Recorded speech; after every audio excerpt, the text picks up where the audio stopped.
মহাত্মা গান্ধীৰ মৃত্যুবাৰ্ষিকী উপলক্ষে দেশজুৰি অনুষ্ঠিত হৈ আছে নিষেধাজ্ঞা সপ্তাহ। এই উপলক্ষে মহানগৰীত ৰাজ্য চৰকাৰৰ নিচা দূৰীকৰণ আৰু পুনৰ সংস্থাপন কেন্দ্ৰত অনুষ্ঠিত কৰা হৈছে বিশেষ সজাগতা সভা। গড়চুকৰ পামহিস্থিত এই কেন্দ্ৰত অনুষ্ঠিত সভাত স্থানীয় ৰাজ্যৰ লগতে অভিভাৱকসকলৰ মাজত নিচাযুক্ত দ্ৰব্যৰ ভয়াৱহতা আৰু ইয়াৰ পৰা দূৰত থকাৰ মানসিক শক্তি বৃদ্ধি সন্দৰ্ভত আলোচনা কৰা হয়। ইয়াৰ উপৰি এই কেন্দ্ৰটোত এক শৰীৰ চৰ্চা কেন্দ্ৰ মুকলি কৰে অনুষ্ঠানত মুখ্য অতিথি হিচাপে উপস্থিত থকা বিধায়ক ৰমেন্দ্ৰ নাৰায়ণ কলিতাই। এই সভাত বক্তব্য ৰাখে ৰাজ্যিক নিচাযুক্ত আৰু মাদক দ্ৰব্য নিবাৰণ পৰিষদৰ উপ সভাপতি জিতু গোস্বামী সহ কেইবাগৰাকী বিশিষ্ট চিকিৎসক আৰু কেইবাগৰাকীও বিশিষ্ট ব্যক্তিয়ে।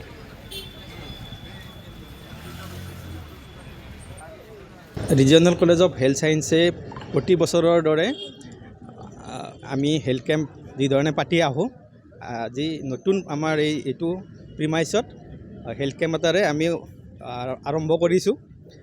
এইটো হেল্থ কেম্পত আমাৰ ওচৰৰ যিখিনি নাগৰিক আছে তেখেতসকলৰ ফ্ৰী ব্লাড প্ৰেছাৰ, হিমগ্ল'বিন আৰু ব্লাড চুগাৰ আমি ইয়াতে টেষ্ট কৰিবলৈ ওলাইছোঁ। এইখিনি আমাৰ নিজৰে ছাত্ৰ ছাত্ৰীখিনি যিখিনি এতিয়ালৈকে আমাৰ ইয়াতে শিক্ষা গ্ৰহণ কৰিছে তেওঁলোকে এই ফ্ৰী হেল্থ কেম্পটো অৰ্গেনাইজ কৰিছে আৰু তেওঁলোকেই গোটেইখিনি টেষ্ট তেওঁলোকে নিজে পাৰফৰ্ম কৰিছে।